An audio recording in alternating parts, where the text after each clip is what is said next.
శ్రీమతి లత గారి ఆధ్వర్యంలో జూన్ 15-16వ తారీఖుల్లో గానగాపురం యాత్ర మధుకరి సేవ సంప్రదించండి.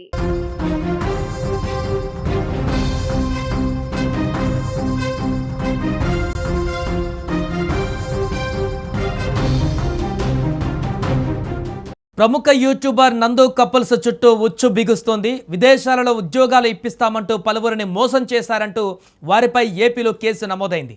అయితే నందు కపుల్స్ ఫోటో షేర్ చేస్తూ తెలంగాణ పోలీసులు ఓ ప్రకటన చేశారు.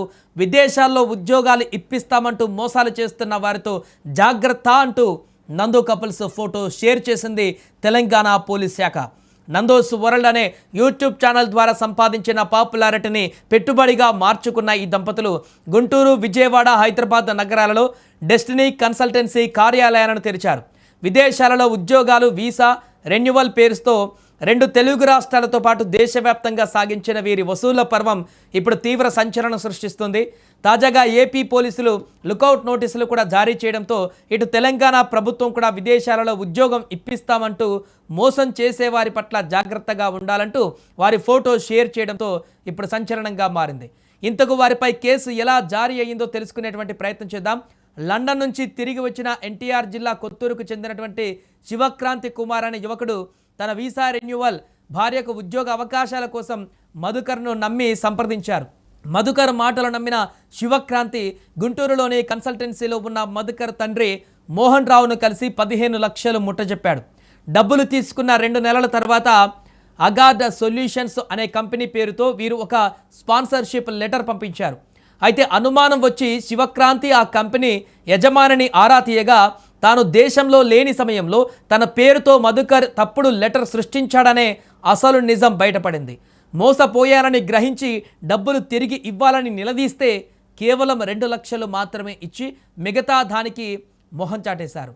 ఇక బాధిత యువకుడి ఫిర్యాదుతో ఎన్టీఆర్ జిల్లా ఇబ్రహీంపట్నం పోలీసులు గత ఏడాది నవంబర్లోనే కేసు నమోదు చేసి మధుకర్ను A1గా, రమానందనను A2గా, మోహన్ రావును A3గా చేర్చారు.